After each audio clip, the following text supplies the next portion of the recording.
다 함께 조용한 기도하심으로 수요 성서 연구를 드리겠습니다.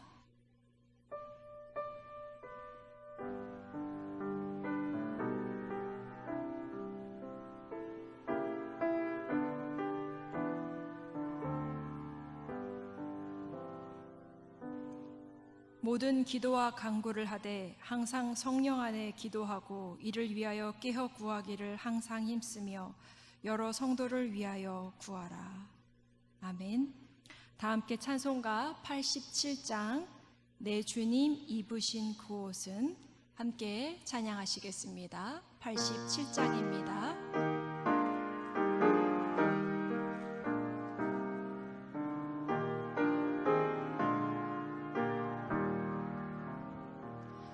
내 주님 입으신 그 옷은 참 아름다워라. 그 향기 내 맘에 사무쳐 내 기쁨 되도다.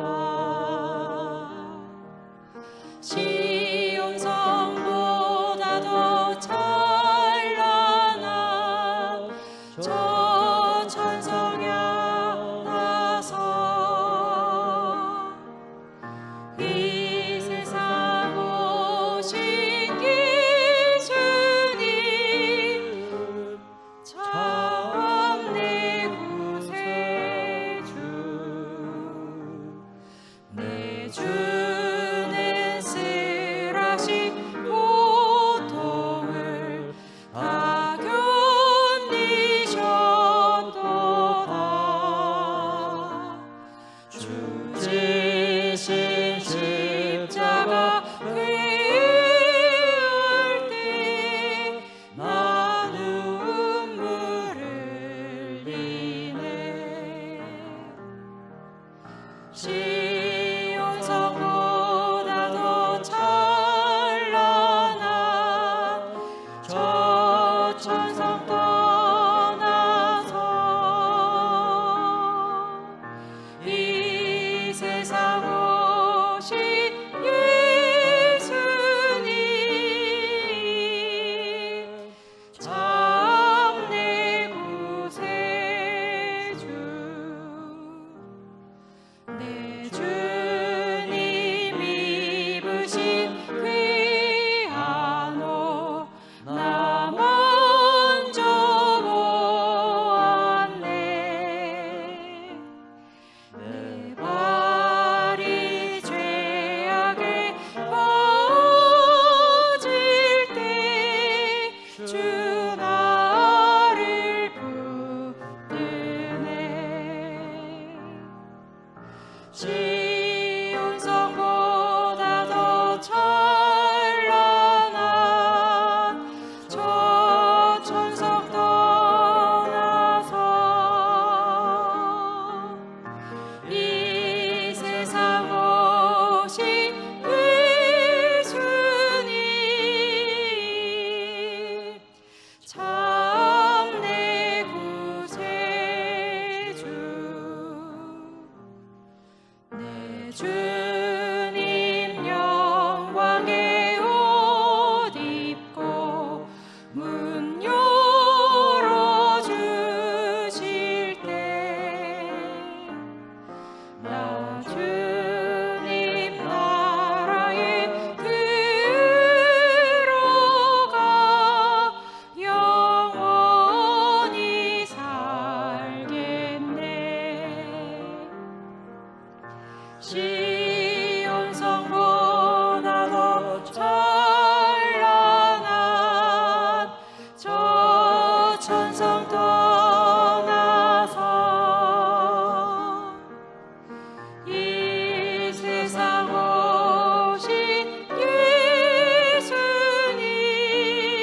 예수님 참 내 구세주.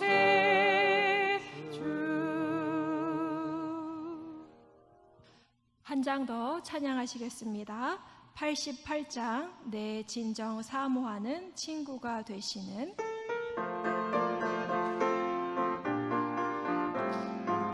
우리 함께 박수 치시면서 찬양하겠습니다. 내 진정 사모하는 친구가 되시는 구주 예수님은 아름다워라. 산 밑에 백합하여 빛나는 새벽별 주님 영원할 길 아주 없도다. 내 맘이 아플 적에 큰 위로 되시며 나 외로울 때 좋은 친구라. 주는 저 산 밑에 백합 빛나는 새벽별 이 땅 위에 비길 것이 없도다.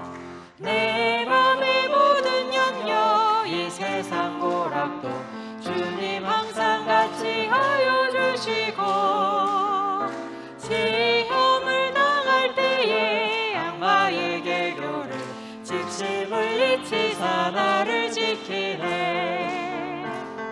온 세상 날 버려도 주 예수 안 버려 끝까지 나를 돌아보시니. 주는 저 산 밑에 백합 빛나는 새벽별 이 땅 위에 비길 것이 없도다. 내 맘을 다하여서 주님을 따르면 길이 길이 나를 사랑하리니. 물불이 두렵지 않고 창검도 겁없네. 주는 높은 산성 내 방패시라. 내 영혼 먹이시는 그네 누리고 나 친히 주를 뵙기 원하네. 주는 저 산 밑에 백합 빛나는 새벽별 이 땅 위에 비길 것이 없도다.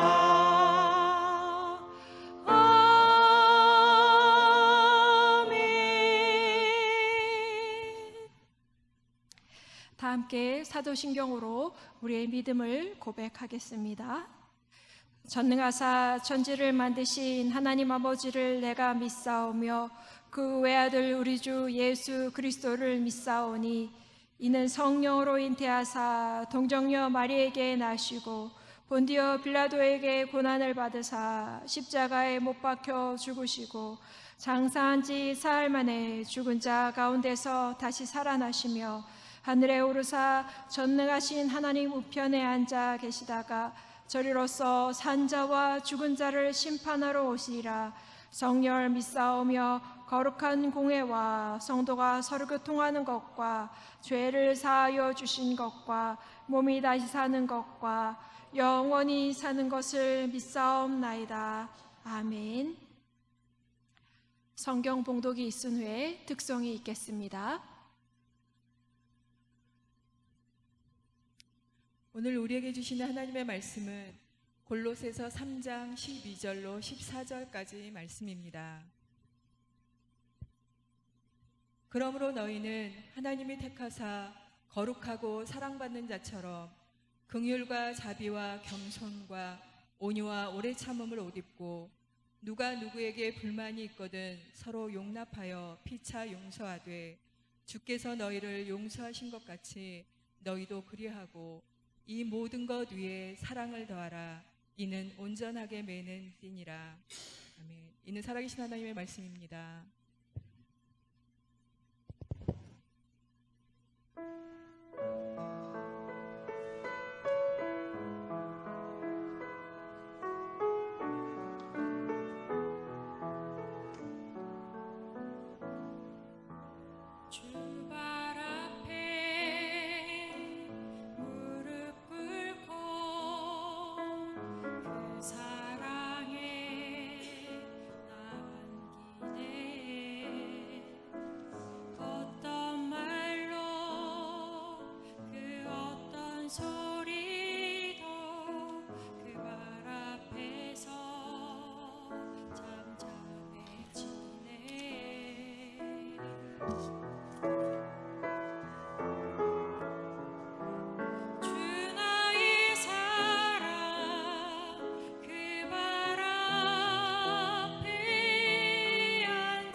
아멘.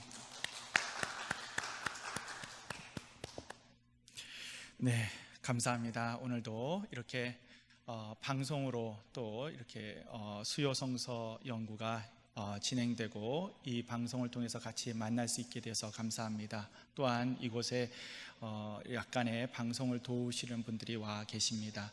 다들 마스크를 쓰고 준비하고 계신데 항상 오늘 이 시간에도 같이 하나님 말씀 나누고 또 특별히 오늘 이 제목 자체가 원래 수요 성서 연구 아닙니까? 하나님 말씀을 조금 이렇게 좀 더 깊이 보면서 하나님 말씀을 내가 이렇게 들을 때 예전에 한계가 이해됐다면 조금 더 이렇게 이해가 더 좋은 시간으로 만들었으면 좋겠습니다. 지금 이곳에 계시지 않고 각 가정에 계신 모든 분들도 하나님의 큰 은혜가 있어서 이번 기회에 더욱더 강건하고 하나님 안에서 더욱더 믿음이 성장되고 또 이렇게 안타까운 것은 코로나19뿐만 아니라 이번에 오늘 내일 사이에 또 이렇게 태풍이 온다고 하는데 큰 피해가 없기를 소망합니다. 계속 기도하겠습니다. 강건하시기 바랍니다. 먼저 우리가 하나님 말씀을 공부할 때는요, 우리가 잘 알다시피 이 하나님께서 주신 말씀이라는 것을 우리는 먼저 전제를 보셔야 됩니다. 우리가 이 하나님 말씀이 단순하게 좋은 글이 아니라 하나님께서 하신 말씀입니다. 그런데 중요한 것은 이 하나님께서 말씀하실 때 그냥 준 말씀이 아니라 그냥 허공에 두고 하신 말씀이 아니라 바로 이제 우리를 두고 이제 그 있는 사람들을 두고 이렇게 얘기를 했거든요. 그러니까 그 사람들의 삶을 두고서 얘기를 해서 그들이 이해할 수 있게 만들어 주셨는데 하나님께서 말씀하실 때 첫 번째 이제 유대 사람들한테 이렇게 주었던 말씀이기 때문에 우리가 유대의 문화 내지 그런 삶을 조금 더 살펴보는 겁니다. 뭐 특별히 그들이 좋아서가 아니라 하나님께서 처음 말씀하고 이 기록된 이 성경 말씀 속에 유대 사람들이 이해할 수 있게 이렇게 처음에 말씀하셨기 때문에 그 말씀을 좀 더 이렇게 보는 것이라 볼 수 있습니다. 우리가 정말 가장 중요한 것은 이 하나님 말씀이 우리가 보면은 내가 뭘 보느냐에 따라서 그 이제 행동이 달라지거든요. 그래서 우리가 정말 이렇게 잘 봐야 될 텐데 우리가 잘 알다시피 이제 보면 어떤 것을 먹느냐, 어떤 것을 입었느냐, 어떤 것을 어떻게 보면 어디서 자느냐, 뭐 이런 것들이 굉장히 중요할 수 있는데 그 중에서 오늘 저희가 공부하는 것은 제가 지금 공부하는 것은 옷에 대한 관심입니다. 오늘 지금 현재 이렇게 그 화면을 좀 보시면 알겠지만 외국인이에요. 외국인인데 한복을 입혀놓고 나니까 이게 다 우리 한국 사람 같습니다. 그런 느낌 안 받습니까? 저는 항상 저기 한복을 입고 이렇게 있는 여성을 넣은 것은 이제 남성복도 있는데 이제 여러 가지 이제 그냥 이렇게 하나 선택했는데요. 보면은 저기 분명히 하나하나 이렇게 뜯어보시면 이게 확실히 외국인 맞습니다. 근데 한복을 입고 나면 그 문화가 조금 이해가 됩니다. 이들도 그랬을 겁니다. 잘은 모르겠지만 뭔지 이렇게 입고 나면 행동하는 방식이 달라지는 것을 보게 됩니다. 이런 것들을 볼 수 있고요. 이것도 마찬가지입니다. 사물놀이인데요. 이게 그냥 구경하는 거하고요, 직접 해보는 거가 다릅니다. 이게 사물놀이 했던 모습을 그 사진이 한 장 이렇게 찍어놨는데요. 이들이 이 사물놀이를 하고 났을 때 느낌은 뭐라고 설명할 수 없어도 이게 뭔가 모르게 한국 사람을 조금 이해하는데 그냥 느낌으로 옵니다. 이게 특징입니다. 그리고 또 하나 이런 것들 보시면 이거는 반대입니다. 이게 다 한국 사람입니다. 근데 그 다 다른 나라 옷을 입혀놓고 나니까 이게 그 국제화된 느낌이겠지만 사실은 느낌이 다 다릅니다. 그냥 이렇게 사진을 찍기 위해서 포즈를 저렇게 놓고 찍었기 때문에 저런 식으로 나타났겠지만 어떻게 보면 느낌이 다 틀려요. 이렇게 내 이 옷을 입었을 때와 다른 옷을 입었을 때 느낌이 다른 것을 보게 됩니다. 그만큼 이 옷을 우리가 안다는 것은 이 성경 말씀에서 설명을 할 때 굉장히 이렇게 그것을 빨리 알아들을 수 있는 그런 유대인들의 성경 옷 우리 이렇게 공부해 보려고 하는데요. 우리가 유대인들의 옷을 보면요, 일단 속옷이 있습니다. 이제 속옷이 있고 속옷에 거치는 이게 약간 이렇게 짠매는 게 있는데 이게 허리띠입니다. 그 다음에 두 번째는요, 이 속옷에 받쳐 있는 옷인데 그것이 겉옷입니다. 우리가 생각하는 속옷도 아니고 겉옷도 아니죠. 그리고 그 다음에 거기에 이렇게 짠매는 허리띠가 있습니다. 그러니까 실질적으로 지금 우리는 몇 개 봤냐면 3개 봤습니다. 허리띠는 2개 중에서 사실 하나입니다. 그리고 또 하나는 여기 보면 모자 있죠. 이렇게 모자 이렇게 해놨던 모자 이렇게 표현했던 이게 터번이고요. 그 다음에 이제 샌들이라고 하는, 이거는 또 아실 겁니다. 신발입니다. 이게 유대 사람들은 기본적으로 5개의 옷을 이렇게 하고 있는데요. 이 5개 중에 보면은 이제 그림은 6개겠지만 사실은 허리띠가 2개가 표기가 돼서 그런 거고요. 사실은 그러니까 속옷도 있고 겉옷도 있고 허리띠 있고 그 다음에 터번 있고 그 다음에 이렇게 어떻게 보면 신발도 있고, 이게 옷의 기본적인 내용입니다. 이 내용들을 우리가 보시면서 제가 이제 처음에는 속옷에 대해서 공부를 했어요. 우리가 속옷 공부했는데 이 속옷의 가장 중요한 것은 보면은 피부에 닿는 옷이 속옷입니다. 우리도 지금 그렇게는 얘기했지만 기본적으로 그래서 그것만 입고 다닐 수 있어요. 이것만 입고서 일을 할 수 있는데, 여러분 카타콤 벽화 같은 경우에는 이게 이제 목자상인데요. 이 목자가 이렇게 그 속옷을 입고서 지금 현재 이렇게 목자 일을 하는 일입니다. 이렇게 보면 사람들 생각할 때 우리의 한국의 지금의 시대에는 속옷 입고는 밖에 못 나가요. 나가면 좀 창피하죠. 부끄럽기도 하고. 그렇지만 그때 당시에는 저렇게 이제 입고서 일할 수 있는 옷이었습니다. 그것에 비해서 우리가 겉옷을 공부했었어요. 이 겉옷은 이 속옷을 받쳐 입는 옷인데 남성이나 여성이나 사실은 거의 비슷합니다. 그렇지만 이제 성경은 혼합해서 입지 말라 뭐 이런 것들도 공부하고 이 의미에 대해서 지난번에 공부했습니다. 여러분 혹시 이제 예전에 이게 공부한 게 기억이 안 나시면은 예전에 공부한 거 유튜브 한번 찾아보시고, 제가 예전에 어떻게 보면 교환 드렸던 것을 찾을 수 있으면 찾아보시면은 쉽게 이렇게 이제 이 내용들을 볼 수 있습니다. 오늘은 3번째 시간이고요. 일단 허리띠부터 공부를 해보겠습니다. 허리띠. 요즘 허리띠 모르는 분이 어디 있습니까? 그런데 이거를 히브리어로 보면 뭐라고 그럴까요? 한글로 써놨습니다. 네, 맞습니다. 하고라. 물론 하고라라고 발음하는데 하고르 발음하기도 더합니다. 실질적으로 이렇게 히브리 사전을 보면요, 하고르 이렇게 써놨습니다. 그 하고르인데 그렇지만 이제 이게 어미 변화해가지고 하고라 이렇게 쓰기도 합니다. 하여튼 하고라인데요. 그러면 성경에서 이 하고라가 제일 먼저 나온 데는 어딜까요? 할 때 창세기 말씀이 있습니다. 여러분 창세기 3장 7절 말씀에 하고라가 제일 먼저 나옵니다. 요거 한번 읽어보겠습니다. 시작. 이에 그들의 눈이 밝아져 자기들이 벗은 줄을 알고 무화과 나무 잎을 엮어 치마로 삼았더라. 네, 그렇습니다. 여기 허리띠 없는데요? 그렇게 얘기할 수 있는데, 여러분 그렇습니다. 잘 보시면은 이 창세기 3장 7절에 하고라가 처음 나오는 단어입니다. 근데 중요한 것은 이 번역을 치마라고 번역해놨습니다. 여기서 어느 쪽으로 번역했을까요? 이렇게 물어보면 좀 애매하니까 그래서 근데 빨간 실로 해놨습니다. 여러분 치마, 순간 우리는 당황합니다. 아니 뭐야 이거? 아니 이게 허리띠라고? 그런데 처음에 허리띠는요 이런 겁니다. 허리띠가, 그러니까 옛날에 허리띠 개념은요 이런 개념이었습니다. 치마 같은 그런 개념이었습니다. 이게 허리띠가 바뀌면서 점점점 얇아지고 이제 속옷과 겉옷이 발달되고 나니까 이제 짬매는 용도로 바뀌었을 뿐이죠. 처음에는 성경에서 처음 허리띠라는 단어는 사실은 치마로 번역되었다 할 만큼 이런 식으로 쓰였다는 거죠. 이런 겁니다. 그러니까 첫째 옷은 아마 어떤 분들은 이런 얘기를 합니다. 뭐 이렇게 원시인들 이렇게 보시면 이렇게 기본 쪽만 가리지 않습니까? 아마 그것이 허리띠냐? 그런데 그게 맞습니다. 그런 형태일 수 있습니다. 그렇게 돼가지고 이제 허리띠가 이제 나오게 되는데요. 이 허리띠도 사실은 복장입니다. 여러분 한번 읽어보는데요. 엘리야 얘기 나옵니다. 한번 보시기 바랍니다. 한번 읽어보겠습니다. 시작. 그들이 그에게 대답하되 그는 털이 많은 사람인데 허리에 가죽띠를 띄었더이다 하니 왕이 이르되 그는 디셉 사람 엘리야로다. 네, 맞습니다. 이렇게 됩니다. 여러분 보시면은 알겠지만 여기 보면은 옷복장 이렇게 느낌이 있는데, 일단은 그의 엘리야가 어떤 사람이냐면 일단 털이 많다라는 표현으로 쓸 만큼 이 털에 대한 개념이 이렇게 좀 민감하게 들어오고 있어요. 왜 굳이 뭐 얼굴이 아름답다, 광채가, 눈이 좋다 막 이런 얘기 안 하고 털이 많다라고 얘기할 것은, 예전에 것처럼 하나님의 사랑을 많이 받은 사람들은 그때 당시에는 털이 많다라는 개념이 있었던 시대 때에는, 그러니까 엘리야는 하나님 사랑을 많이 받은 사람이에요. 그런데 중요한 것은 그런 것 중에 가장 복장 포스를 했는데 다른 건 굳이 안 쓰고 허리띠만 얘기해요. 그만큼 이 허리띠가 중요하다. 그러니까 민감하게 받아들일 수 있겠죠. 그런 것들을 보시면서 엘리야 중에는 그러니까 털 많고 허리띠 했다. 이거 비슷한 사람이 하나 있죠. 또 하나 본문을 볼 필요가 있습니다. 한번 이게 이렇게 이제 그래서 저 화면 한번 보시면은 허리띠 나오죠. 그렇게 이제 있는데 그것을 가지고 이제 또 하나가 있습니다. 우리 요한 보시기 바랍니다. 시작. 이 요한은 낙타털 옷을 입고 허리에 가죽띠를 띠고 음식은 메뚜기와 석청이었더라. 네, 그렇습니다. 이게 이제 앞에 있는 화면을 보시면서 이렇게 보시면 될 텐데, 요한도 마찬가지로 낙타털 옷을 입었다는 건 뭘까요?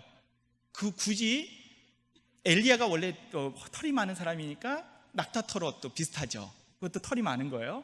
그러면서 실질적으로 오늘 보면은 그래서 이제 그 겉옷으로 되게 분명히 낙타털 옷을 입혀놓고 그 다음에 이제 거기다가 허리띠 해놨죠.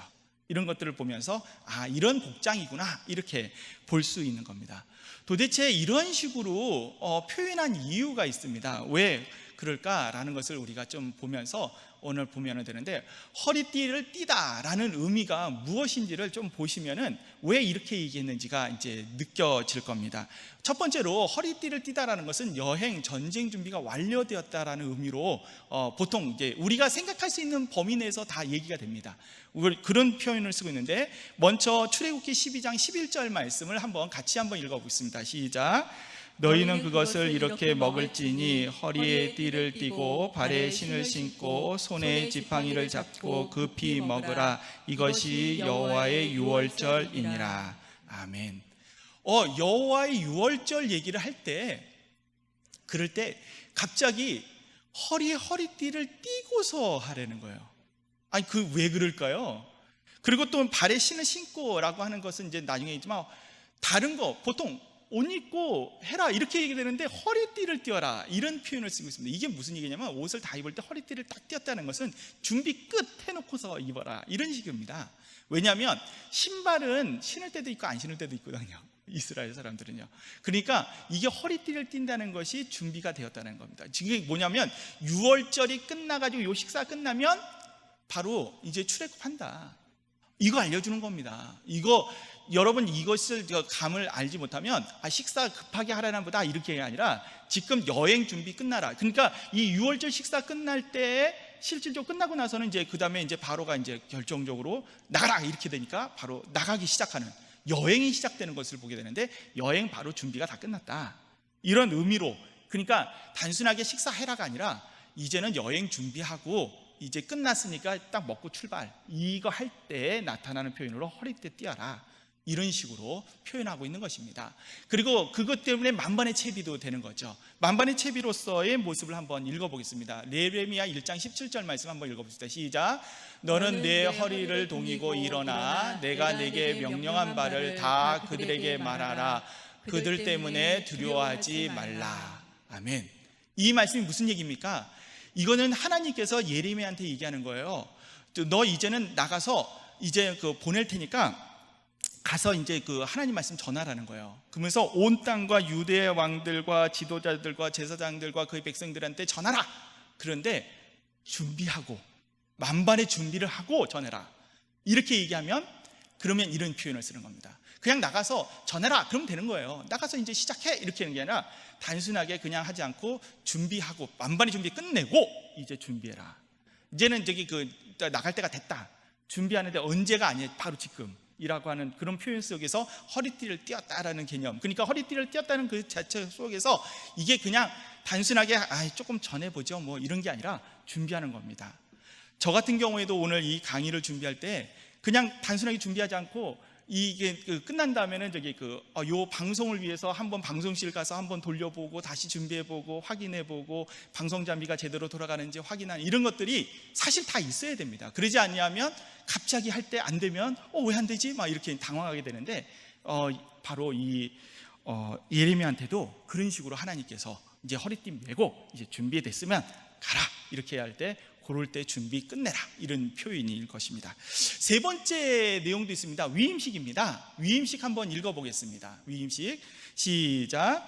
아론과 그의 아들들에게 띠를 띄우며 관을 씌워 그들에게 제사장의 직분을 맡겨 영원한 규례가 되게 하라. 위임하여라고 하는 건데요.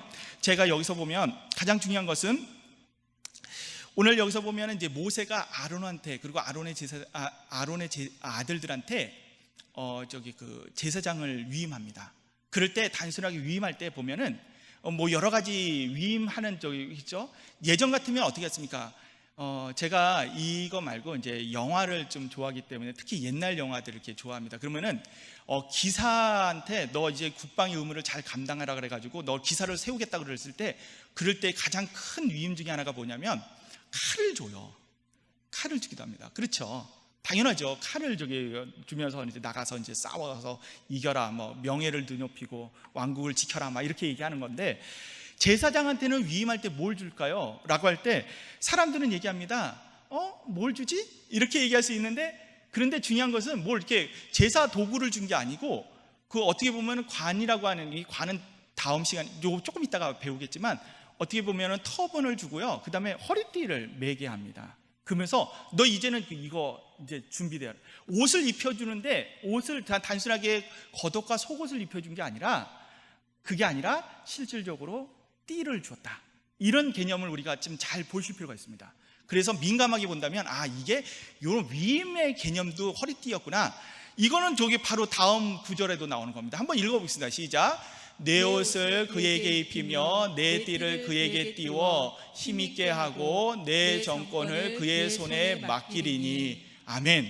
이 말씀은 하나님이 엘리야김을 세울 때 썼던 표현입니다. 엘리야김은 사실 셈나라고 하는 고관이 있었어요. 이 사람을 패하고 그 권리를 엘리야김한테 세우겠다고 할 때, 내가 너한테 세우겠다 이렇게 하지 않고, 오늘 성경 말씀 잘 보세요. 뭐라고 하면 셈나의 띠를 그에게 띄우겠다, 엘리야김에게 띄우겠다. 이게 무슨 말입니까? 띠를 띄운다는 것이 이제는 위임을 이렇게 그에게 주겠다라는 그런 내용입니다. 이런 식으로 쓰였다라는 것은 굉장히 이렇게 다른 표현으로 볼 수 있습니다. 그것뿐만 아니라 재미있는 표현을 볼 수 있을 텐데, 이 표현은 오늘 그 본문 성경이기도 합니다. 오늘 본문 성경에서 보시면은 하는데요, 이 표현들을 이 화면을 보면서 한번 잘 읽어보시기 바랍니다. 한번 읽어보겠습니다. 시작. 너희는 긍휼과 자비와 겸손과 온유와 오래 참음을 옷 입고 이 모든 것 위에 사랑을 더하라. 이는 온전하게 매는 띠니라. 아멘. 여기서 보면 매는 띠라고 하니까 허리띠 맞죠? 그런데 뭐냐면, 이거는 바울이 골로새 교회 사람들한테 주는 말씀입니다. 너희들이 이렇게 살았으면 좋겠다. 우리가 이제 하면은 어떻게 살았으면 좋겠습니까? 라고 할 때, 제가 어저께 저녁 늦게서부터 오늘 아침까지 묵상한 말씀이 뭐냐면, 선으로 악을 이기자.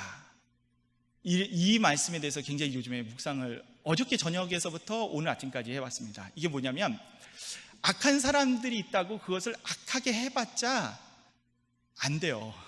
서로 싸움만 나고 아무것도 안 됩니다. 그러면 선하게 하면 또 그 선을 또 악으로 이용하는 사람들은 어차피 악으로 이용할 겁니다. 그럼에도 불구하고 선으로 악을 이기라라는 성경 말씀이 왜 있을까 생각해 보면서, 그렇지, 그렇게 살아야 되겠다라는 생각을 해봅니다. 그러면서 또 오늘 골로새 교인들한테 바울이 이렇게 얘기합니다. 너희들은 어떻게 살았으면 좋을까? 그럴 때 긍휼하게 살았으면 좋겠어. 긍휼, 라훔이라고 하는, 아시죠? 그 하나님 마음. 그리고 자비, 이것도 하나님 마음 아닙니까? 그리고 겸손하게, 온유하게, 오래 참음, 이게 사실 하나님 마음들 아닙니까? 근데 이 하나님 마음은 어떻게 됩니까? 옷 입고 옷을 입어라 라는 표현을 쓰면서 그들에게 느낌을 주는 거야. 그렇지, 내가 그거를 입어야지. 됐죠? 근데 중요한 것은 그거 입을 뿐만 아니라 나중에 중간에 제가 점점점 하는 것은, 거기는 이제 옷 입고 표현이 없어서 하는 거지, 거기다가 이제 주님께서 우리를 용서하고 라는 표현이 하나 다 나오고요. 그 다음에 또 하나가 이제 뭐냐면, 이 모든 것 위에 사랑을 더하라. 이게 이제 사랑 아가페인데요, 즉 하나님의 마음뿐만 아니라 하나님이 하셨던 것을 하라는 거예요. 그것을 어떻게 하느냐, 그것으로 온전케 하는 띠라는 거예요. 그러니까 긍휼히 살아야지, 자비하게 살아야지, 겸손하게 살아야지, 온유하게 살아야지, 오래 참음으로 살아야지. 거기를 억지로 하지 마시고 사랑을 가지고 띠를 띠면, 사랑으로 온유하고, 사랑으로 긍휼하고, 사랑으로 자비하고, 사랑으로 겸손하고, 사랑으로 오래 참으면, 그러면 진정으로 온전하게 되지 않겠느냐. 이 말씀이 이 바울이 한 표현인데요, 옷으로 같이 표현했는데 우리 서로가 이해가 되는, 단순하게 용어만 나열하면 헷갈리는데 이런 옷 입음으로 표현하니까 사람들이 쉽게 이해할 수 있게 되게 되었다라는 겁니다. 두 번째로 우리가 봐야 될 것은 터번, 아니면 베일이라고 하는 모자입니다. 여러분 이 베일 모자인데요. 요거를 성경을 한번 보겠습니다. 이게 이제 이거 잘 표현한 말씀인데요. 우리 출애굽기 34장 33절인데요. 한번 읽어봅습니다. 시작. 모세가 그들에게 말하기를 마치고 수건으로 자기 얼굴을 가렸더라. 아멘. 이게 어떤 상황인지는 여러분 대충 아시겠지만 다시 한번 설명해 보면 모세가 십계명 받으려고 시내산에 올라갔어요. 그런데 이제 시내산에 올라가서 십계명 받고 있는데 밑에서는 그러면 사람들이 기도하면서 기다린 게 아니라 금송아지 만들고 놀고 있었죠. 그 우상 숭배하고 있었습니다. 만들었죠. 그것을 본 모세가 내려와서 보고서 화가 나가지고 돌판을 깨고 막 정리를 합니다. 그러고 났더니 얼마나 어려워요. 그러니까 마음이. 그리고 모세가 다시 시내에서 올라가서 40일 금식 기도한 다음에 그 다음에 다시 하나님이 주신 그 돌판 들고 내려와요. 그때 하나님 만났던 그 모세의 얼굴을 보니까 하나님의 얼굴이 하나님과 만났으니까 얼굴에서 빛이 났을 거 아니에요. 사람들이 두려워하는 거예요. 그래서 말하기를 마친 다음에 모세가 수건으로 가렸다. 그러면 여러분 수건이 뭘까요? 이때 그러면 모세는 수건을 항상 들고 다녔을까요? 라고 얘기하는 거예요. 근데 사실은 이 수건은 이게 수건이 바로 이게 베일이라고 하는 아니면 터번이라고 하는 겁니다. 그러니까 원래 가지고 있었던 겁니다. 그걸 가지고 가린 겁니다. 이게 이제 보시면은 터번은 남자들이 보통 쓰는 거고요. 그 다음에 베일은 여성들이 보통 베일이라고 보통 그렇게 얘기하는데 다 같은 겁니다. 여러분 그 터번 하고서 인터넷으로 검색해 보면 이런 식으로 나옵니다. 머리 이렇게 올려가지고 했던 이거 있죠. 이런 비슷한 것들 다 있어요. 그리고 여성들도 이런 식으로 베일을 이렇게 하는데요. 요즘에 베일 보면 어떤 분들은 얘기합니다. 이거 이슬람 쪽 아니냐? 맞습니다. 근데 사실은 이슬람만 이렇게 우리가 요즘에 그 근처에 이슬람 사람들이 많으니까 이제 이런 것들이 많이 보입니다. 히잡도 보이고 차도르, 니캅, 부르키아 이렇게 여러 가지가 보일 텐데요. 뭐 아시겠지만 히잡 같은 경우는 그냥 이렇게 이제 천을 이렇게 해가지고 가슴까지만 쓴 거고요. 그 다음에 이제 그 다음에 차도르 같은 경우는 얼굴만 이렇게 보입니다. 두 번째죠. 그 다음에 니캅 같은 경우는 눈만 이렇게 보입니다. 그리고 부르카 같은 경우에는 눈 보이는 데도 망사를 해가지고 눈도 안 보이게 만들고 있는 그런 옷입니다. 이런 건데 이런 것을 쓰고 있는 이슬람뿐만 아니라 사실은 이 쓰는 사람들이 굉장히 많습니다. 힌두교, 유대 전통교, 조라드교, 도교, 시크교도 뭐 이렇게 앞에 보시면은 여러 군데서 다 쓰고 있습니다. 이렇게 쓰고도 있고요. 그러면 다른 종교만 쓰느냐 그랬을 때 기독교에서도 씁니다. 아시죠? 뭐 딱 보면은 캐톨릭 쓰고요, 아미시도 쓰고 있고요, 동방정교, 퀘이커교도 뭐 이런 식으로 여러 군데에서도 다 이렇게 쓰고 있습니다. 이런 식으로 여성들은 예전부터 이렇게 쓰고 있는 베일들이 의외로 많다라는 것을 여러분들은 놓치지 않길 바랍니다. 그러면서 오늘 이렇게 내용을 좀 보실 필요가 있는데, 그러면 유대 사람들은 어떻게 썼을까 그랬을 때 우리가 알고 있는 사람들의 베일 같이 안 썼어요. 그러니까 이제 터번 같이 안 썼습니다. 오늘 여기 보면 이런 식으로 썼다 이렇게 이제 그림을 이렇게 찾을 수 있습니다. 잘 보시면은 터번을 이렇게 썼어요. 보이시죠? 이렇게 쓴 것을 모세가 그러니까 이렇게 터번 쓰고 있다가 내렸다는 거죠. 그런 의미입니다. 그러면 여성들은 어떻게 썼을까요? 이거는 되게 오래된 사진인데요. 한 1900년도에 나사렛에서 빨래터에서 사진을 찍은 게 그 역사 사진으로 남아있는 사진을 갖고 왔습니다. 이거 보시면은 여성들이 이렇게 쓰고 있습니다. 보시면은 여자들이 빨래하고 있는데 그냥 단순하지 않고 머리에 뭘 하나씩 쓰고 있죠. 정통 오래된 유대계 사람들은 저런 식으로 다 베일을 쓰고 있습니다. 그러니까 여러분들이 이렇게 베일을 일부러 이렇게 찾아가지고 가지고 다니면서 얼굴 일부러 가리고 막 이런 개념이 아니라는 것을 보시기 바랍니다. 그리고 그러면 남자의 터번은 어떻게 됐을까? 그러면 좀 더 오래된 거 한번 찾아볼까 그러다가 블랙 오벨리스크라고 하는 대형 박물관입니다. 영국에 있는 건데요. 거기에 보면은 이게 블랙 오벨리스크라고 하는 이런 게 있습니다. 이게 부조인데요. 여기에 보시면은 이게 아수르의 역사를 알 수 있는 그 중요한 문서인데요. 문서죠. 근데 이제 문서가 아니라 그 부조인데 여기에 보면 이런 내용이 나옵니다. 이게 보면 예후와 사절단이 어떻게 보면 아수르 왕에게 이제 그 조공을 바치러 가는 모습입니다. 그럴 때 보면은 앞에 있는 게 이제 저쪽 맨 끝에 있는 게 이제 예후고요. 그다음에 그 뒤에 있는 사람들이 사절단인데 사절단도 되게 고관들 아니겠습니까? 근데 고관들이 어떻게 가냐면 뭔가 하나씩 들고 가는데 쓴 게 하나 있습니다. 이게 바로 터번입니다. 이스라엘 사람들은 원래 터번을 쓰고 있다는 거죠. 이런 것들을 우리가 놓치지 않기를 보면서 이런 식으로 쓰고 다녔구나라는 것을 알 수 있어야 됩니다. 이런 걸 보면서 우리가 저기 그 창세기 24장 65절 말씀 한번 한번 읽어보겠습니다. 한번 읽어보겠습니다. 시작.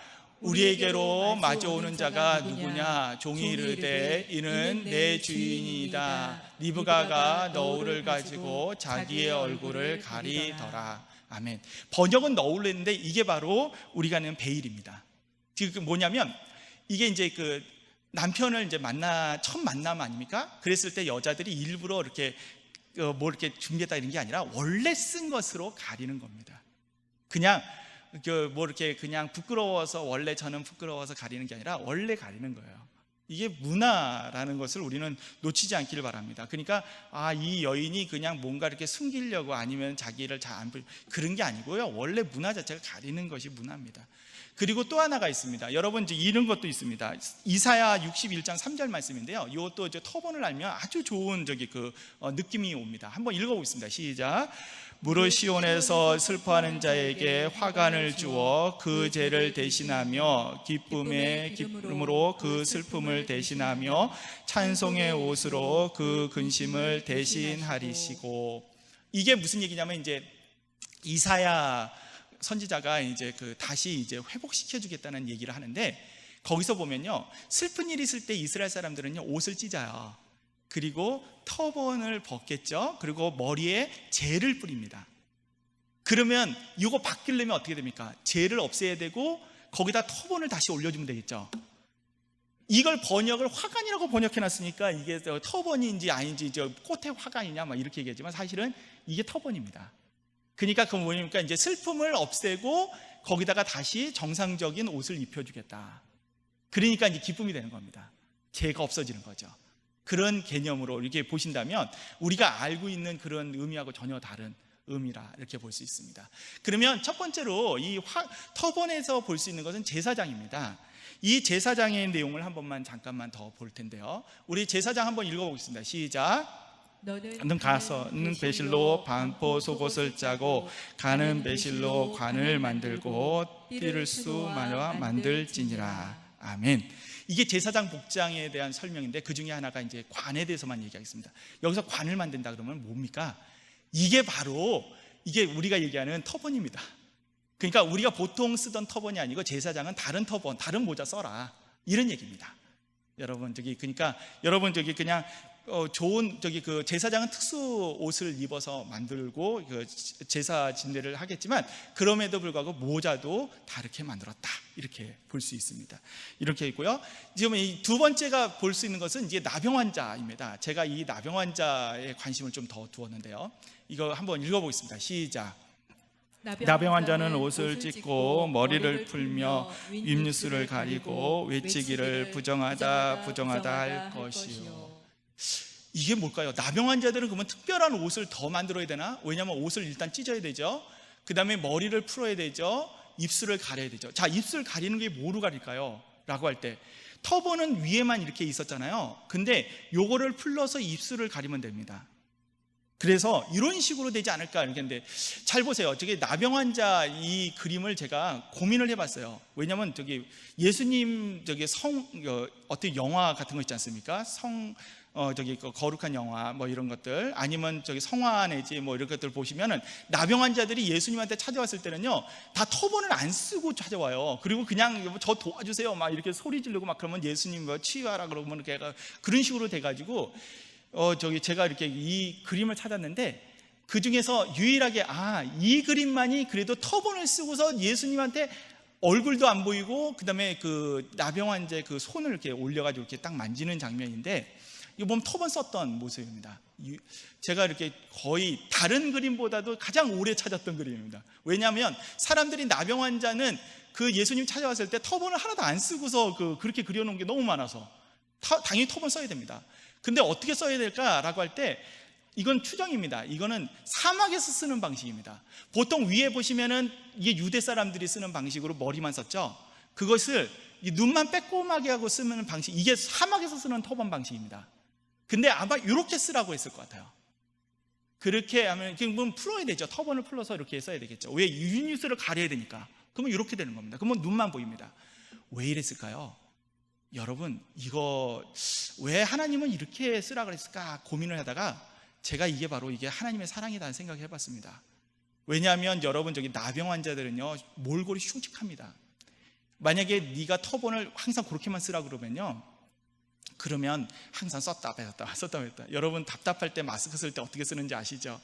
코만 이렇게 내렸다가 올렸다가 이렇게 쓰기도 하지 않습니까? 그런 것처럼 만약에 이렇게 쓰라고 하면은 그러면 터번을 올렸다가 내렸다 올렸다 내렸다 참 어려울 거예요. 근데 항상 이렇게 쓰라고 그러면요, 자기의 치부가 가려질 수 있어요. 근데 중요한 것은 저렇게 하면은 저 사람이 나병 환자인지 아닌지 모르잖아요. 그래서 말은 하라는 거예요. 부정하다 부정하다 이렇게 얘기를 해주면 사람들이 저 사람 나병 환자니까 좀 멀리 이렇게 가지 않겠느냐, 뭐 이런 식으로 해가지고 가려주는 모습이 있는데 모자를 저렇게 쓰면서 도와주고 있죠. 저는 이걸 보면서 그래, 나병 환자 버린 게 아니라 어떻게 보면 이제 그 간염 때문에 이렇게 분리는 됐지만 그래도 하나님께서 끊임없이 이렇게 이런 식으로 배려의 터번이 있었구나라는 생각을 해봤습니다. 그것뿐만 아니라 이제 신발도 하나 보려고 합니다. 오늘 공부의 마지막 부분인데요. 우리가 신발과 신발끈, 이거는 너무 잘 알아서 쉬워요. 왜냐면요, 너무 우리가 잘 아는 내용 아니겠습니까? 신발은 뭐냐면 이렇게 생겼어요. 그래가지고 여기 보면 이렇게 끈을 맸잖아요. 맬 때 혼자 매든지 아니면은 그 종들이 보통 맵니다. 이렇게 얘기해야 되죠. 그렇게 되고요. 중요한 것은 이거 왜 이렇게 맸는지 어떻게 하냐 그러는데, 예수님 당시에 이제 있었던 것 중에 마사다 항장이 있습니다. 1세기인데요. 이때 마사다에서 신발이 출토됐습니다. 이거예요. 2000년 전의 신발인데요. 이게 실물 저기 사진 찍어 놓은 겁니다. 이거 마사다에서 똑같죠? 그래서 이래서 이제 우리가 구분을 할 수 있는 겁니다. 그러니까 신발도 있는 것은 가죽 밑에고요, 끈은 그 위에 이렇게 이제 끈이 있다, 이렇게 아주 묶었다, 이렇게 볼 수 있습니다. 근데 여기 이 신발 때문에 우리가 놀라운 것을 발견할 수 있습니다. 한번 우리가 되게 유명한 탕자 비유에 나오는 얘기인데 한번 읽어보겠습니다. 시작. 아버지는 종들에게 이르되 제일 좋은 옷을 내어다가 입히고 손에 가락지를 끼우고 발에 신을 신기라. 네, 그걸 보면은 아버지가 탕자가 쫓아왔을 때 하라는 얘기가 있습니다. 그 중에 하나가 뭐냐면 옷을 입혀라. 그 옷이 변변치 않았던 것 같아요. 아마 속옷 하나 입고 왔지 않았나, 아니면은 속옷이 아니라 아까 같이 뭡니까, 허리띠만 입고 오지 않았을까, 허리띠 하나 이렇게 두르고 오지 않았을까, 이렇게 할 수 있고요. 그 다음에 그런데 거기다가 옷을 입혀라면 아마 겉옷을 아마 입혔을 것 같고, 그 다음에 뭘 할 거면 손에 가락지를 끼울 뿐만 아니라 신을 신겨라. 왜 신을 신겼을까요? 이스라엘 사람들은 복장이 5개인데 다시 한번 성경에 보면은 처음에는 속옷, 겉옷, 허리띠, 그 다음에 뭡니까, 모자, 그리고 베일, 그 다음에 뭡니까, 터번, 다음에 그 다음에 샌들이죠. 5가지인데 종들은 이 신발을 안 신고 다닐 때가 있습니다. 거의 안 신었습니다. 아들이 지금 아버지 쫓아오는데 신발을 안 신고 쫓아와요. 그건 무슨 얘기냐면 내가 아버지 집에 가서 아들 모습을 하겠다는 게 아니라 종의 모습으로 오겠다, 이런 거예요. 그럴 때 아버지가 너는 종이 아니야, 내 아들이야 했던 표현이 바로 신을 신겨라예요. 이게 개념이 오십니까? 아들의 마음은 벌써 옷이 어떻게 입고든 그건 다 상관없고요, 신발을 벗었다는 건 난 종으로 그러니까 품꾼의 하나로 오겠다라는 표현이 그냥 단순한 표현이 아닙니다. 나 그렇게 오겠습니다. 그리고 아예 신발 벗고 왔어요. 그럴 때 신발을 신겼다. 여러분, 개념을 여러분 알 필요가 있습니다. 그리고 또 하나가 있습니다. 이게 이제 마가복음 1장 7절 말씀인데요, 우리가 잘 알다시피 세례 요한이 했던 얘기입니다. 한번 읽어보겠습니다. 시작. 그가 전파하여 이르되 나보다 능력 많으신 이가 내 뒤에 오시나니 나는 굽혀 그의 신발끈을 풀기도 감당하지 못하겠노라. 아멘. 이게 무슨 얘기입니까? 제자들도요 예수님 잘 섬겼어요. 그렇죠? 예수님의 제자들도 예수님 잘 섬겼지만 신발끈을 풀었을까요, 안 풀었을까요? 그랬을 때 뭐 이렇게 여러 가지 얘기가 있지만 대부분 풀지 않았을 거라고 얘기합니다. 왜냐하면 종들이 푸는 게 신발끈이지 제자들이 푸는 게 아닙니다. 제자들도 안 풀어요. 근데 세례 요한이 나는 그의 신발끈을 푸는데 그것도 감당하기 어려울 만큼 기쁘게 하겠다는 거야. 이게 무슨 얘기입니까? 나는 그 예수님보다 낮아지겠다. 그리고 내가 그의 종이 되겠다. 아주 이런 표현입니다. 이게 그냥 단순하게 신발끈 풀겠다는 건 신발끈 풀어서 뭐 해주겠다 이런 게 아닙니다. 이게 아니고 그 당시의 문화로 본다면 내가 그의 종이 되겠다는 얘기입니다. 완전히 낮아지겠다는 얘기죠. 이러한 개념으로서 우리가 신발끈 우리가 볼 수 있습니다.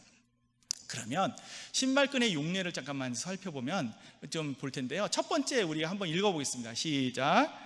내 말이 내가 아브라함으로 치부하게 하였다 할까하여 내게 속한 것은 실하노리라나 들매꽃 한 가락도 내가 가지지 아니하리라. 아멘. 오늘 이 말씀은 아브라함이 아비멜렉에게 얘기하는 겁니다.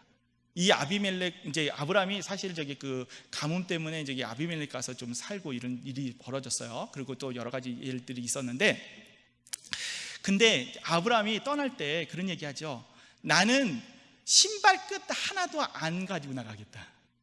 왜냐면 아비멜렉 때문에 내가 어떻게 보면 치부라고 하는 번역 자체가 좀 어려워서 그렇지만 사실은 이게 뭐냐면 부자가 된다는 거예요. 내가 아비멜렉 때문에 이제 아비멜렉이 얘기하죠. 아브라함 원래 가난했는데 나 때문에 부자가 됐어. 이렇게 얘기를 나는 듣고 싶지 않아. 아브라함은 듣고 싶지 않아요. 그래서 나 안 듣고 싶어서 하는 얘기가 뭐냐면 나는 신발끈 하나도 안 갖고 나갈 거야. 이렇게 얘기했습니다. 그 표현입니다. 그리고 들매끈 한 가닥도 내가 가지지 아니하리라. 이 표현은 뭐냐면 이게 신발끈이에요. 신발끈. 이게 들매끈, 어디선 신발끈, 어디선 들매끈, 어디선 신들매, 뭐 이렇게 번역도 막 왔다 갔다 해놔서 그렇죠. 사실 이게 신발끈이거든요. 이게 하찮은 물건이에요. 내가 이 하찮은 물건 하나도 안 갖고 가겠다. 그래서 신발끈은 사실은 하찮은이라는 의미도 있다라는 것을 여러분 보시기를 바랍니다. 두 번째 용례인데 한번 읽어보겠습니다. 시작.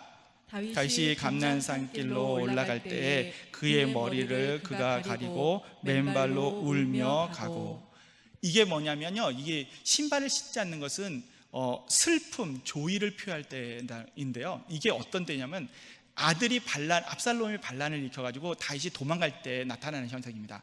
여러분, 왕궁에 살다가 도망갈 때요, 맨발로 도망가는 게 편합니까? 신발 신고 도망가는 게 편합니까? 당연히 신발 신고 도망가는 게 편하죠. 그렇죠? 근데도 표현은 맨발로 갔다 해요.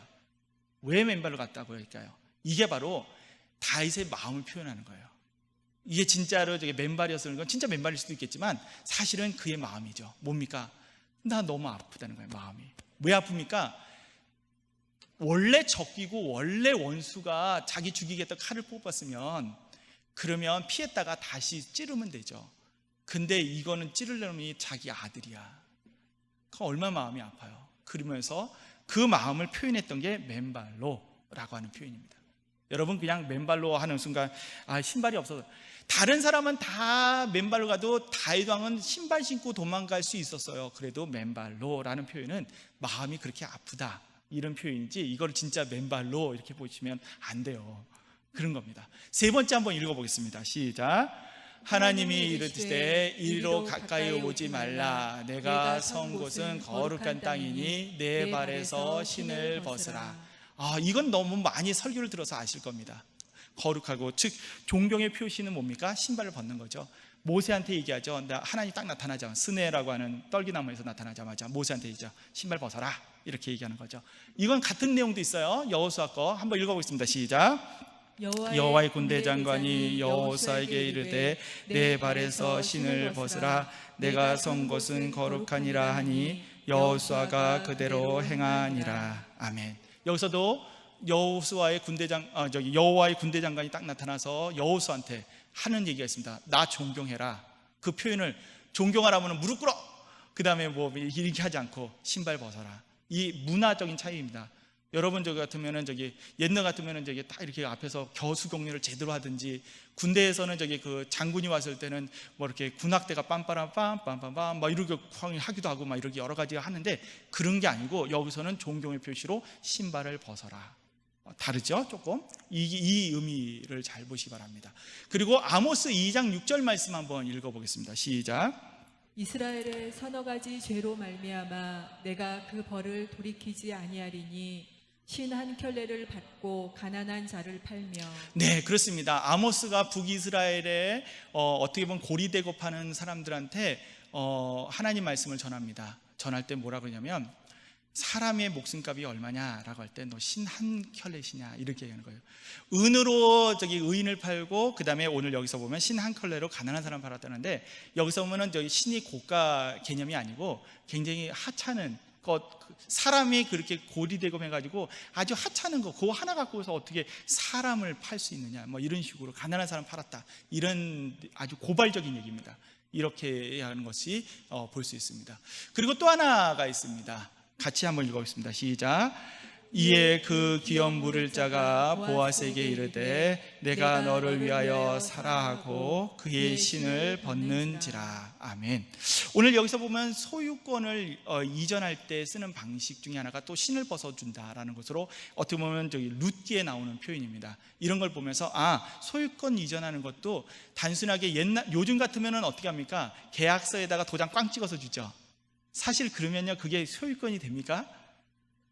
사실 가만히 보면요, 이것도 되게 이렇게 만약에 비용으로 본다면, 도장을 찍어서 나중에 그 계약에 대한 모든 내용을 본다면 엄청난 거겠지만, 사실 그 물건으로 본다면 그게 종이 한 장에 도장 찍어서 이 가격으로 하면 얼마나 될까요?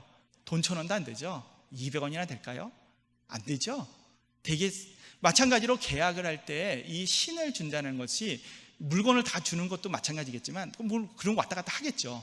그럼에도 불구하고 신을 움직였다, 이런 것은 계약, 소유권 이전의 개념이지만 그 자체의 가격은 얼마 되지 않고, 약속의 가치는 무겁지만 그 자체는 가볍다, 이렇게 볼 수 있습니다. 이런 것들을 보시면서 신발의 용도가 참 다양하게 쓰였는데, 여러분들 이 신발의 용도를 속에서 우리가 보는 것은 존경도 있고 슬픔도 있고 계약도 있고 여러 가지 있으면서 그 신발을 이렇게 보시는데, 특히 이 아들의 그 마음을 읽을 수 있죠. 아버지를 쫓아와요. 아무리 옷이 난무해도 신발을 신고 오면 저거는 내가 아들이를 오겠다, 이런 개념인데, 신발도 벗고 와요. 그것은 제가 제 마음이 저렇구나 라는 것을 아버지가 알았을 때 그 아버지는 얼마나 마음이 아팠을까 느껴집니까? 그러니까 우리 성경은 사실 보면요, 보이는 만큼 보이게 되어 있습니다. 우리가 잘 알다시피 성경을 우리가 본다면, 우리가 이렇게 조금 문화를 안다면 그만큼 더 보여요. 그런데 그러니까 서로 그 신발을 안 신음으로써 아버지한테 먼저 보였고, 아버지는 그 아들을 보자마자 쫓아나가서 신발을 시키면서 아니야, 넌 내 아들이야 라고 하는 그 표현도 우리가 볼 수 있습니다. 이런 것들을 보면서 우리가 오늘도 성경 공부를 해봤는데요, 특히 옷을 보면서 하나님은 하나님 말씀, 이 성경 말씀은 그냥 이렇게 다른 이상한 뭐 허공이 치는 말씀이 아니고 그들한테 이해하기 쉽게 와서 말씀을 이렇게 전해줬습니다. 그러면서 마음으로도 와서 닿게 하고 쉽게, 그러면서도 하나님의 배려도 볼 수 있습니다. 그리고 터번 같은 경우에도 이렇게 쓰는 것이 맞다고 하면서도 특별히 나병 환자들한테는 좀 가려줘야 되잖아요. 그래서 사막에서 쓰는 방식으로 써라, 그러고 나서는 하는 말입니다. 그러면은 모르잖아요, 이 사람이 정말 나병 환자인지 일반적인 그 사람이 모를 때는. 그리고 너는 얘기만 해, 부정하다 얘기해서 다른 사람들한테 오히려 이렇게 가까이 오지 못하게 해서 서로를 지키게 만들어, 이렇게 얘기하는 것들을 가만히 보시면서 정말 하나님의 배려도 있다라는 것을 볼 수 있습니다. 오늘 이 부분들을 보면서 제가 다시 한번 느끼는 것은, 하나님 말씀은요, 하나님께서 항상 우리를 배려하셔서 내가 누군데 그러면서 이렇게 다가오셔가지고 우리를 꼭 붙잡아 주시는 그런 모습들을 계속 보게 됩니다. 정말 이렇게 새롭게 뭔가를 만들어라가 아니에요. 그게 아니고 있는 걸 가지고서 이렇게 하면서 의미도 부여하고 세워지기도 하고 쓰이기도 하고, 이런 것들을 보는데, 하나님 말씀 속에서 정말 이런 의미들을 우리가 잘 발견한다면 정말 좋은 우리 신앙이 되지 않을까, 이렇게 판단해 봅니다. 그리고 또 이런 걸 할 때마다 뭘 느끼냐면 그 속에 하나님의 마음을 볼 수 있어요. 하나님께서 난 너를 사랑해 라고 하는 그런 마음 보이지 않겠습니까? 그런 찬송이 570장에도 있습니다. 570장인데요, 이게 뭐냐면 이게 이제 목자 찬송인데요, 이 내용들은 하나님께서 너를 어떻게 사랑하는데, 그럴 때 목자가 양을 사랑하는데 어떻게 사랑하냐면 좋은 풀밭으로, 실만한 물가로, 그 다음에 악한 것이 있으면 지켜줌으로써 내가 너를 사랑해, 이렇게 얘기하는 것을 찬양하는 찬양입니다. 이거 오늘 이렇게 부르시고 같이 좀 기도하기를 원하는데요, 하나님의 사랑 안에 내가 거하기를 원하고, 여전히 지금 어렵고 힘든 이 시대 속에서도 하나님 그 사랑 안에서 우리가 다시 붙잡히고 세워지고, 교회도 세워지고 우리 가정도 세워지고, 무엇보다도 이 나라 세워주시고 이 세계도 세워주셔서 정말 하나님의 은혜 안에서 다시 사람들이 정말 나름대로 내 마음대로 가는 게 아니라 바로 하나님의 사랑을 받으며 가기를 원합니다 라는 그러한 은혜가 있기를 원하고, 회복이 있기를 원합니다 라는 것이 같이 있기를 소망합니다. 우리 찬송 한 장 부르시고 잠깐 기도하고 마치겠습니다.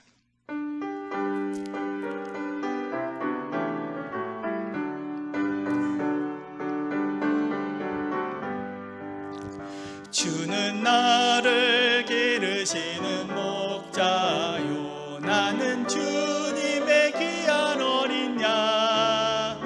푸른 풀밭 맑은 시냇 물가로 나를 늘 인도하여 주신다.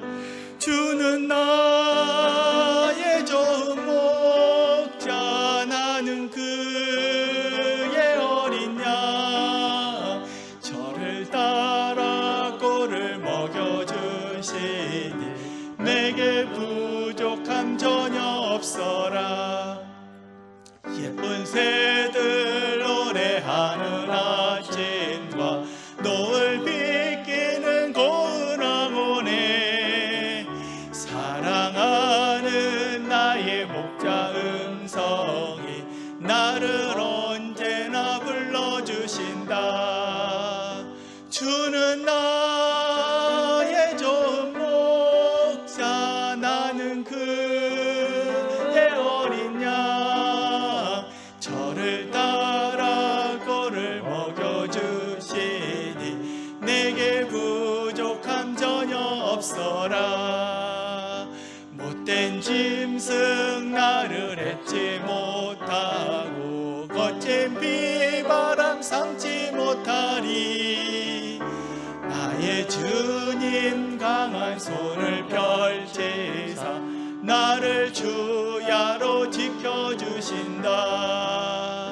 주는 나의 좋은 목자, 나는 그의 어린 양.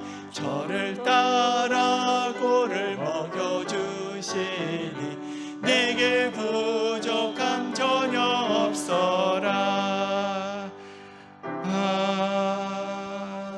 아멘. 우리 같이 기도하기를 원하는데요, 하나님, 이스라엘 사람들을 그렇게 사랑하셔서 말씀하실 때 그들을 기억하고 또 이해할 수 있게 세밀하게 그렇게 말씀해 주셨고 인도해 주셨습니다.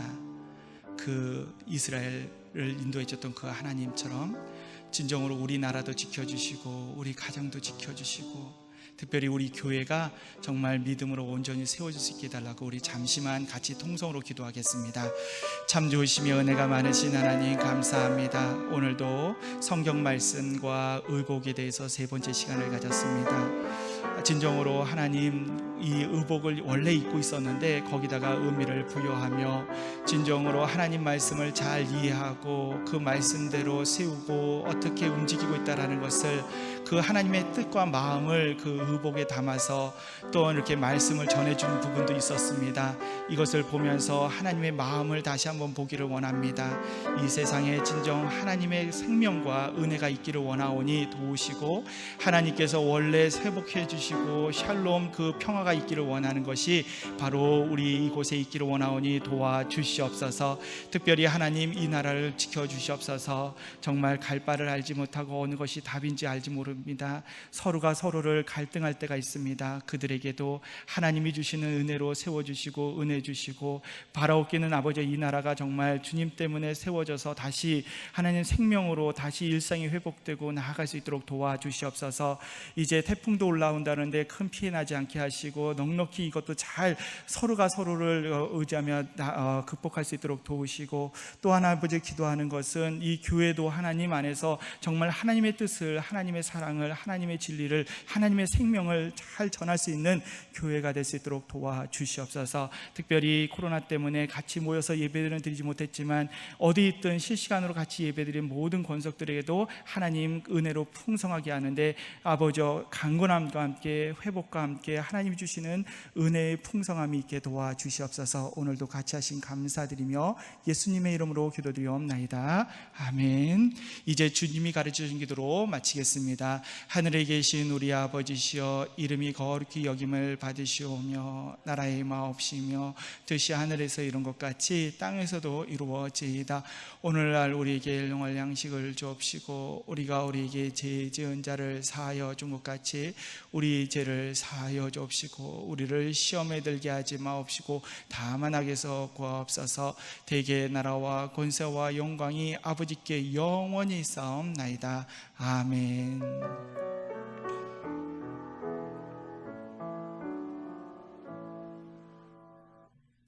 우리 서로에게 인사하겠습니다. 오늘도 수고하셨습니다. 항상 믿음으로 승리합시다. 이렇게 인사하겠습니다. 믿음으로 승리합시다.